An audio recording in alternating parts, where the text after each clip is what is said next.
Deus ilimitado. Eu sei que causou confusão na mente de algumas pessoas. Criou uma interrogação: como é que esse Deus, o limite de um Deus ilimitado? Primeiro aspecto: Deus não é limitado na sua natureza, na sua essência. Há um atributo de Deus que é a sua infinitude. Deus não é limitado aos fatores temporais e humanos. O nosso Deus, Ele é um Deus eterno. Ele não é limitado às circunstâncias, ao espaço, de forma nenhuma. Apocalipse capítulo 22, versículo 13. A Bíblia Sagrada nos diz: eu sou o Alfa e o Ômega, o primeiro e o último, o princípio e o fim. Quando eu abro a minha Bíblia, no Êxodo capítulo de número 3, a Bíblia diz que Moisés estava pastoreando as ovelhas do seu sogro Jetro. E de repente Deus se aparece para ele no meio de uma sarça, a vegetação do deserto. Só que a questão era que a sarça pegava fogo, e isso era normal segundo a geografia local, porque o sol chegava a quase 46 graus centígrados. Mas não era normal a sarça, a vegetação não se consumir, ela não se deteriorava. E uma voz sai de dentro e diz: Moisés, tira a sandália dos teus pés, porque a terra que tu pisas é terra santa. Você está no lugar santo, você está no santuário de Deus, você está na casa de Deus, você está no santo dos santos. Levante a mão e dê um glória.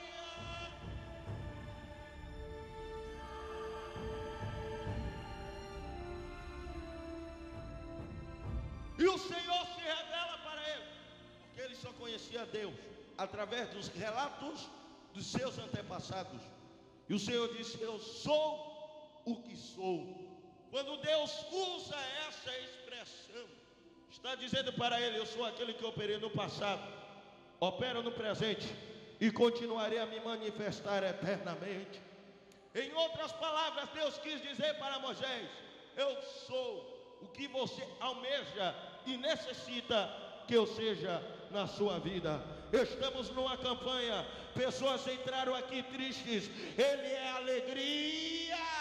Pessoas entraram aqui precisando de um conforto, Ele é o consolador. Pessoas entraram aqui com causa da justiça, Ele é juiz e advogado dos advogados. Se você crê nisso, receba o teu milagre, receba o teu milagre, receba o teu milagre. Ora manche vasuria e que mantora mandará vachai. E aprendendo sobre isso, a infinitude de Deus é caracterizado por dois aspectos. Primeiro aspecto, em relação ao espaço, Deus é caracterizado pela sua imensidade. Um certo cantor ele diz: não há Deus maior, não há Deus tão grande como o nosso Deus. Nós temos a capacidade de utilizar 10% da nossa capacidade neurológica. E para entender o tamanho desse Deus, da imensidade e da extensão desse Deus, um certo profeta em 1 Reis, capítulo de número 8, versículo de número 27, ele diz: mas na verdade habitaria Deus na terra, os céus, e até os céus dos céus não te podem conter. Que Deus é esse? Paulo, em Atos dos Apóstolos, capítulo de número 17, a partir do versículo de número 16, a Bíblia Sagrada diz que ele entra na sua segunda viagem missionária à cidade de Atenas, o maior legado cultural de todos os tempos. Havia construído o Partenon, que era uma espécie de templos de deuses da mitologia grega, deuses, heróis, que eram adorados pelos gregos. E havia ali um altar ao Deus desconhecido. Paulo discursava a respeito de Jesus e a respeito da ressurreição. porque ele pregava na sinagoga. Havia filósofos, havia saduceus, que eram espécie de religiosos judaicos que não acreditavam no místico, não acreditavam no sobrenatural. Eu quero dizer uma coisa: crente que não gosta de poder, crente que não gosta de milagre, crente que não gosta de manifestação do Espírito de Deus, se vier para esse culto vai passar mal, porque Deus vai operar milagres neste lugar. Eu estava sentado ali e Deus falava ao meu coração: eu vou trazer empresários, eu vou trazer gentes e eu vou operar milagre neste lugar. Oh, Alarabachai.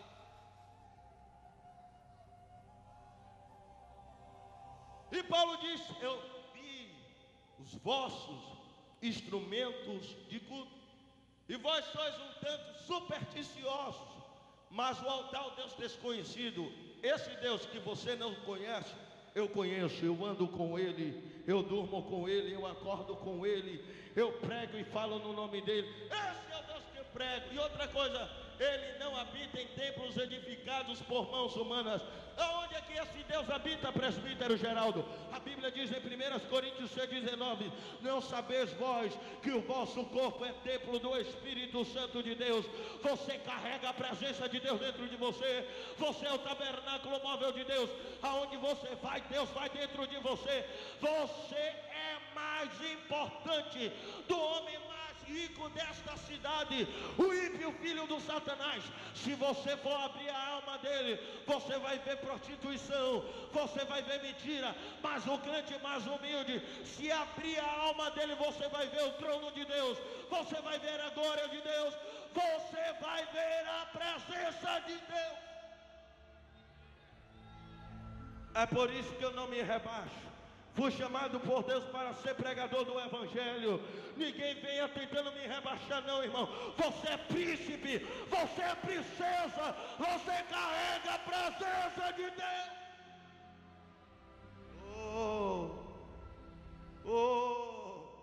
Esse Deus não pode ser dissecado no tubo de ensaio de um cientista. Só por meio de fé e da revelação do Espírito. A segunda característica é pelo tempo, Deus é eterno. Romanos 11:36.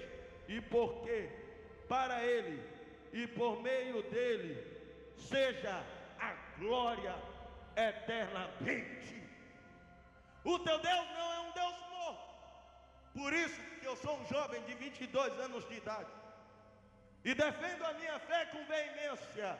Porque se você for perguntar ao budista, onde está o profeta deles, Buda ou Siddhartha? Está sepultado.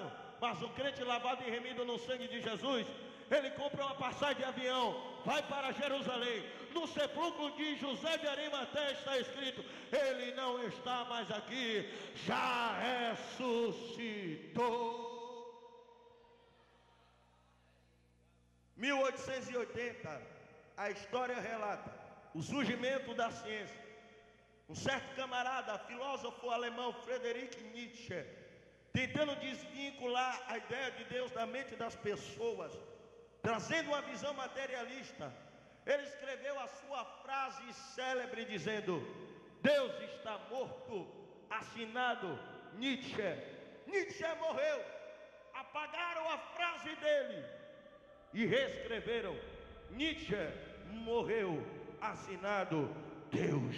Ninguém desafia o nosso Deus. Orabacho, orabaque, remandarabachai. Existem pessoas que